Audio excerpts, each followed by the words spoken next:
Number 5, Little Women Werewolves. Number 4, Star Wars on Blu-ray. Number 3, Ebert hates video games. Number 2, The Losers. Number 1, iPhone 4.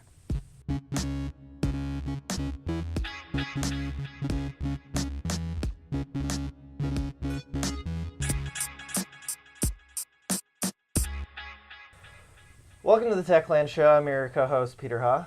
I am the other co-host filling in for Lev Grossman, Allie Townsend, intern. What do you got there? So this is the forthcoming Little Women and Werewolves, the latest. Another one. The strange thing about this one, though, is that when Louisa May Alcott originally pitched her Little Women story, it was actually about werewolves. Are you serious? I'm very serious. So, There is actually a letter of rejection from her publisher, who felt that it would be a terrible idea. I can little imagine there to be many women with the vigor and stamina necessary to survive this tale of Little Women and Werewolves. And this is actually from Mandrick Wells, so.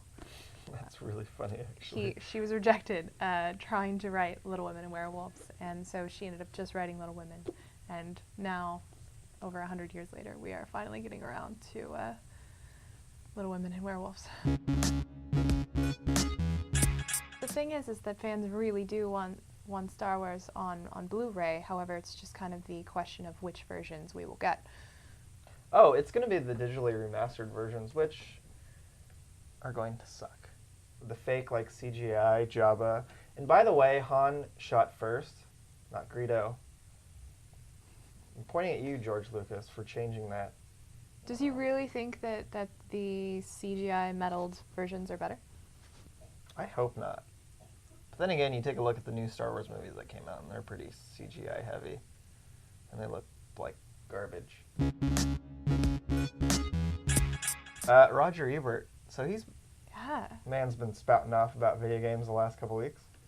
And I was actually a little afraid on our Facebook page. One of the commenters, one of you guys, said, "Let's kill him." That's a little too much. Yeah, for the remarks that he's been making for video game art. So tone it down. So, I mean, the big deal is that he's gone on to say, I think for a number of years, that video games are not art and that they never will be. Right, and it also kind of goes back to can you call all film art?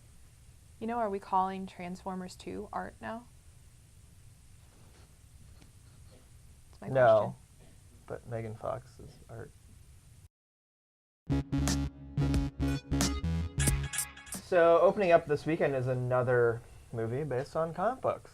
Yeah, it's been This is like the year of like comic book movies. And not just comic book movies, but like good comic book movies so far. So The Losers opens this weekend, and it's actually based on the series that ran from 2003 to 2006. So the premise of The Losers is it's a group of soldiers, U.S. soldiers, that have more or less been left for dead by the government. It's in a post-World War II era. If you have an interest in watching the movie this weekend, you should definitely check out Douglas's column and get a little backstory as to what and who the losers are. Have you seen the film yet? No, Steve has seen it, and he said it was really good. So the big news this week in tech has been the big reveal of the upcoming next generation iPhone. There's a lot of controversy going on. A, because Gawker paid for the device. B, they should have known that it was stolen. I mean, there's no way an Apple employee is going to be like, hey, by the way, I have the new iPhone. I want $5,000 for it.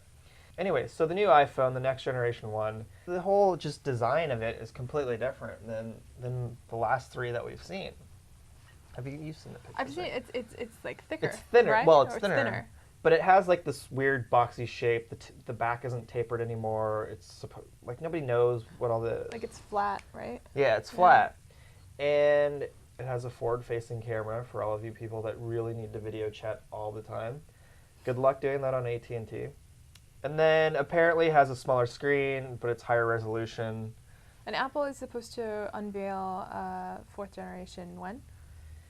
If you look at the last 2 years, it'll be in June. So right around the developer conference. Okay. And the key word is Muskrat.